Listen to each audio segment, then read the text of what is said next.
Hello दोस्तों, नमस्कार। स्वागत है आप सभी का my family garden in home में। चलिए दोस्तों, आज के वीडियो में आप लोगों के साथ शेयर करने वाली हूं कि हम रसोई यानी कि किचन के कचरे और गार्डन से निकले सूखे कचरे से ग्रो बैग कैसे भर सकते हैं। तो सामने आप लोग देख सकते हैं, मैंने यहाँ पे ग्रो बैग नहीं लिया हुआ है, मैंने लिया है एक थर्माकोल की पेटी। आप यही प्रोसेस जो है तो सेम ग्रो बैग में कर सकते हैं। तो बहुत सारे लोग सोचते हैं कि गमला भरने के लिए या इस तरीके से कंटेनर भरने के लिए महंगी मिट्टी और खाद चाहिए होती है, लेकिन ऐसा बिल्कुल भी नहीं है। अगर आपके घर का कचरा सही तरीके से इस्तेमाल किया जाए तो आपके घर के कचड़े से ही सारे कंटेनर जो है तो भर जाने वाले हैं। वही कचरा हमारे पौधों के लिए सबसे अच्छी खाद बन जाता है यदि हम सही तरीके से इस्तेमाल करते हैं तो चलिए शुरू करते हैं। सबसे पहले तो फ्रेंड्स, ग्रो बैग के नीचे आपको करना क्या है, या जैसे कि मैंने थर्माकोल की पेटी लिया हुआ है तो मैंने इसमें ड्रेनेज होल पहले से कर लिया है। यदि आप ग्रो बैग ले रहे हैं तो इसमें छोटे छोटे छेद जरूर कर लें ताकि पानी बाहर निकल सके। इसके बाद आपको करना क्या है, 1 से 2 इंच जो है तो नीचे सूखी टहनियाँ, सूखी पत्तियाँ या नारियल के छिलके वगैरह भी डाल सकते हैं, या इस तरीके से कार्टून गत्ते जो भी, जैसे कि मैंने सूखा कचरा यहाँ लिया हुआ है, सूखे पत्ते वगैरह लिए हुए हैं। ये मेरे गार्डन का जो झाड़ू लगाने के बाद जो कचरा निकलता है, ये कचरा मैंने लिया हुआ है। तो आप जब भी अपने गार्डन की सफाई वगैरह करें तो भी इस कचरे को फेंके नहीं, बल्कि इसका इस्तेमाल जो है तो इस तरीके से कंटेनर भरने में करेंगे तो आपको बहुत आसानी होगी इन ग्रो बैग्स या कंटेनर को भरना, जैसे कि सामने आप देख सकते हैं।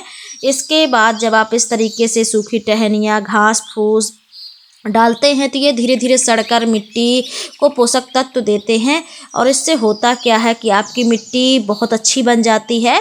अब बारी आती है किचन यानी कि रसोई की कचरे की। तो जैसे छिलके, जितने भी आपके रसोई से छिलके निकलते, जैसे प्याज के छिलके हो गए, आलू के छिलके हो गए, मटर के छिलके, गोभी के, यानी कि जो भी सब्जियों के छिलके हैं, इनका इस्तेमाल आपको इसमें करना है कंटेनर भरने में। आप चाय पत्ती भी ले सकते हैं, केला, सेब, जो भी छिलके हैं आप जो है तो आपके किचन में आ रहे हो, फल फ्रूट्स, उनके ले सकते हैं। तो आपको करना क्या है कि बस आपको ध्यान रखना है कि आपको पकी हुई चीज़ों के छिलके वगैरह नहीं लेना है, जैसे कि अनाज नहीं रहना चाहिए, चावल वगैरह ना हो, दाल वगैरह ना हो, सब्जियां ना हो पकी हुई। कच्ची सब्जियां जितनी भी हों बहुत अच्छे से चल जाएंगी। तो इसके बाद आपको करना क्या है कि इनको जो है तो कंटेनर में इस तरीके से भर लेना है। अब इन्हें ऊपर से इस तरीके की मिट्टी लेना है, जैसे कि ढकने के लिए आपको मिट्टी की ज़रूरत होगी। तो जैसे सामने आप देख सकते हैं, यहाँ पे मैंने एक ड्रम में मिट्टी रखी हुई है। हालांकि ये पूरी मिट्टी बस नहीं है, इसमें जो है तो गोबर की खाद भी है, और जो पिछले सीजन में हमने इसमें किचन वेस्ट कंपोस्ट यानी कि किचन से निकला कचरा वगैरह डाला हुआ था, फिर इसके बाद इसमें प्लांटिंग की थी, पौधे लगाए थे, तो ये पूरी तरीके से डिकम्पोस्ट हो गया है। आप देख सकते हैं किचन का जो सारा कचरा है मैंने इस तरीके से भर दिया है। अब हम इसमें लगाने वाले हैं एक लेयर, जैसे कि आप देख सकते हैं नॉर्मल मिट्टी की भी लगा सकते हैं, लेकिन कोशिश करें कि इसमें गोबर की खाद भी हो थोड़ा सा, और आपकी मिट्टी पुरानी हो तो डिकम्पोस्ट होने में आसानी होती है। तो आपको इस तरीके से लेयर लगा देना है। देख सकते हैं, यदि थोड़ी से गोबर की खाद वगैरह वाली मिट्टी होती है तो जो हमारी डिकम्पोस्टिंग की प्रक्रिया होती है, जो हम कंटेनर में जो वेस्टेज भरा होता है, ये जल्दी डिकम्पोस्ट होता है। अब आपको करना क्या है कि जब इस तरीके से मिट्टी की लेयर डालते हैं तो पौधों की, जब हमारे जो पौधे की जड़ें होती है, जब हम कोई पौधा लगाते हैं तो जब पौधों की जड़ें जो है नीचे तरफ जाती हैं तो पौधों को बहुत अच्छा पोषक तत्व मिलते हैं, पोषण मिलता है, और जिससे हमारे पौधों की ग्रोथ है काफ़ी अच्छी चलती है। तो देख सकते हैं यहाँ पे जो है तो हमने कंटेनर इस तरीके से भरना है। आप यही प्रोसेस सेम ग्रो बैग में कर सकते हैं, बस जैसे कि मैंने बताया कि ड्रेनेज होल का ध्यान रखना है, जैसे कि हमने इसमें कर लिया है। आप यही प्रोसेस गमले, ग्रो बैग, जिस कंटेनर में भी आप लगा रहे हो, चाहे टब वगैरह हो, जो जिस चीज़ में आप सब्जियां लगाने वाले हो, सेम कर सकते हैं। यदि इस तरीके से मिट्टी भरने के बाद आप पौधे नहीं लगाना चाहते तो कोई बात नहीं है, आप पौधे ना लगाएं तो इसमें छाछ वगैरह डाल दें, या फिर आप थोड़ा सा गुड़ का पानी लेकर के इसमें डाल दें, तो डिकम्पोस्टिंग की जो प्रक्रिया है थोड़ा सा जल्दी हो जाती है। अब देखिए यहाँ पे एक लेयर लगाने के बाद मिट्टी की जब हमने एक लेयर लगा दी है, अब हम इसमें दूसरी लेयर लगाने वाले हैं। तो ये देख सकते हैं, ये जो है सूखा कचरा है, थोड़ा सा जितना ग्रीन पार्ट था, जो कि हरा हरा पार्ट था, जो जीवित कचरा गल्ला कह सकते हैं, तो उनको मैंने नीचे डाला हुआ है। ये आधे आधे डिकम्पोस्टिंग ही मान सकते हैं, देख सकते हैं। मतलब ये गलना शुरू हो गए हैं। काफ़ी दिनों से मैं इसमें इस तरीके से इकट्ठा कर करके रखती जा रही थी। तो ये सूखा भी है, गीला भी है, दोनों मिक्स है। और जो गीला कचरा था मैंने नीचे इस्तेमाल किया है, और जो मिक्स है ये ऊपर की तरफ कर रही हूँ। कोशिश करें कि जो ग्रीन पार्ट है यानी कि गीला है और जिसको कंपोस्ट होने में टाइम लगना है, तो वो सबसे नीचे डालें, क्योंकि पौधों की जड़ें जब तक नीचे जाएंगी तो तब तक ये पूरी तरीके से डिकम्पोस्ट हो चुका होगा। तो ज़्यादा बड़ा बड़ा कचरा हो तो थोड़ा सा बारीक कर ले। यदि आपको जल्दी सब्जी लगानी है तो बारीक कर ले। यदि आप इस तरीके से भर करके रखना चाहते हैं, जैसे इस कंटेनर को मैं अभी कुछ नहीं लगाने वाली हूँ, मुझे लगानी है गर्मियों की सब्जियाँ, तो उसके लिए जो है तो मैं अभी से इस तरीके से जो जितना भी वेस्टेज निकल रहा है, तो बस मैंने कंटेनर भरना शुरू कर दिया है। और इस तरीके से कंटेनर भर भर के मैं रख दूँगी, और रखने के बाद जो है तो मेरी मिट्टी कंप्लीट होती जाएगी। और जैसे ही मेरे पौधे तैयार होंगे और सीजन आएगा तो मैं इनमें सब्जियां लगाना शुरू कर दूंगी। आप लोग देख सकते हैं ये सारा कचरा जो है, तो कई बार तो गार्डन से जितना भी सफाई वगैरह होती है तो उसमें बहुत सारा कचरा निकलता है, और ऑलरेडी मिट्टी वगैरह थोड़ी बहुत निकल ही जाती है। धूल मिट्टी पत्ते जितने भी होते हैं गार्डन से, फूल वगैरह सारे, तो मैं इनको कभी झाड़ू लगा कर फेंकती नहीं हूँ, बस इकट्ठा करती जाती हूँ। और इस तरीके से हर ग्रो बैग जब भरते हैं तो आपको ना मिट्टी खरीदने की ज़रूरत पड़ती है और ना कंपोस्ट वगैरह भी खरीदने की ज़रूरत नहीं पड़ेगी। आपकी सब्जियां जो है तो इसी तरीके की मिट्टी में पर्याप्त हो जाएंगी। अब देख सकते हैं यहाँ पे जो है तो हमने इस तरीके से इसको फिल कर लिया है। यदि आप करंट में तुरंत लगाना चाहते हैं सब्जियाँ, तो इस जो हमने कचरा डाला हुआ है तो आप इसको थोड़ा सा बारीक बारीक कट करके फिर भर दीजिए। और जब ऊपर की लेयर लगाएं तो ध्यान रखें थोड़ी सी मोटी लेयर लगाना है, और ऊपर की लेयर में जो है तो गोबर की खाद ज़रूर डालें।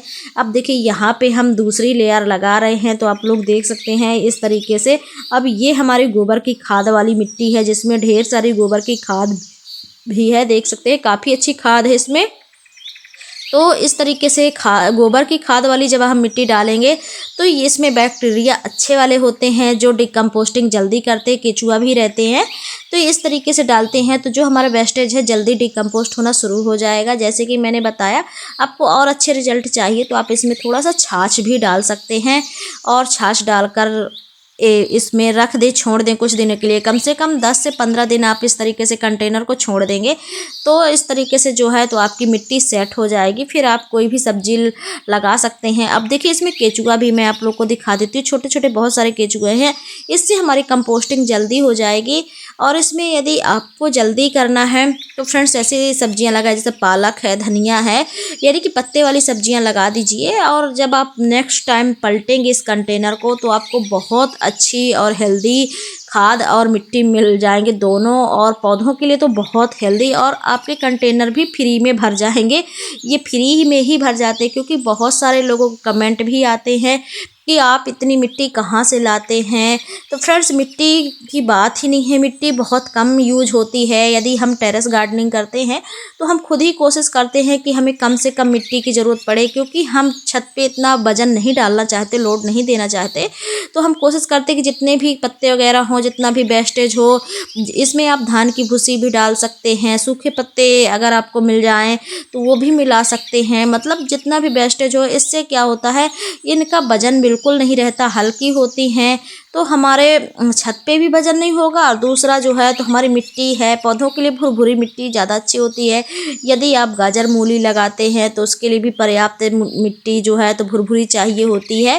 तो ये बहुत कम खर्च में भर जाते हैं इस तरीके से। तो आप भी अपने जो किचन से और जो गार्डन से कचरा निकले उसका इस्तेमाल इस तरीके से कंटेनर भरने में कर सकते हैं। आपको ज़्यादा कुछ भी नहीं करना पड़ेगा, आपको अपने घर से ही कचरे से ही अच्छी खासी मिट्टी, खाद युक्त मिट्टी बनकर तैयार होकर मिल जाएगी। तो आप इस तरीके से कर सकते हैं, और देखेंगे आप कि धीरे धीरे कचरा सड़कर जो है तो अच्छी मिट्टी में बदल जाता है। और इसके फ़ायदे, किचन का कचरा बेकार नहीं जाता है, बिना खर्च की मिट्टी तैयार हो जाती है। तो आप इस तरीके से तैयार कर सकते हैं, पौधे स्वस्थ रहेंगे, हरे रहेंगे, और गार्डन जो है तो पूरी तरीके से ऑर्गेनिक बनता है। तो दोस्तों ये था आज का वीडियो। आप लोगों ने देखा कि मैं कैसे किचन के कचरे से अपने ग्रो बैग और कंटेनर भरती हूँ, फिर ऑर्गेनिक सब्जियाँ उगाती हूँ। तो यदि आप भी अपने टेरेस गार्डन या बालकनी गार्डन में सब्जियाँ लगाना चाहते हैं तो आप भी इस तरीके से अपने कचरे का इस्तेमाल अपने गार्डन में कीजिए और ऑर्गेनिक सब्जियाँ ताज़ी ताज़ी उगाइए। सामने आप लोग देख सकते हैं बहुत सारी सब्जियां भी मैंने लगाई हुई हैं। इन सब की मिट्टी जो है तो मैं इसी तरीके से तैयार करती हूँ। रिजल्ट आप लोगों के सामने है, देख सकते हैं। यहाँ पे मैंने गोभी भी लगाई है, काफ़ी सारी सब्जियां भी लगी हैं जो कि बहुत अच्छे से चल रही हैं, बहुत अच्छे से इनकी ग्रोथ भी हो रही है। तो आशा करती हूँ आज का वीडियो आप लोगों को अच्छा लगा होगा। वीडियो अच्छा लगा तो लाइक करिएगा। तब तक के लिए थैंक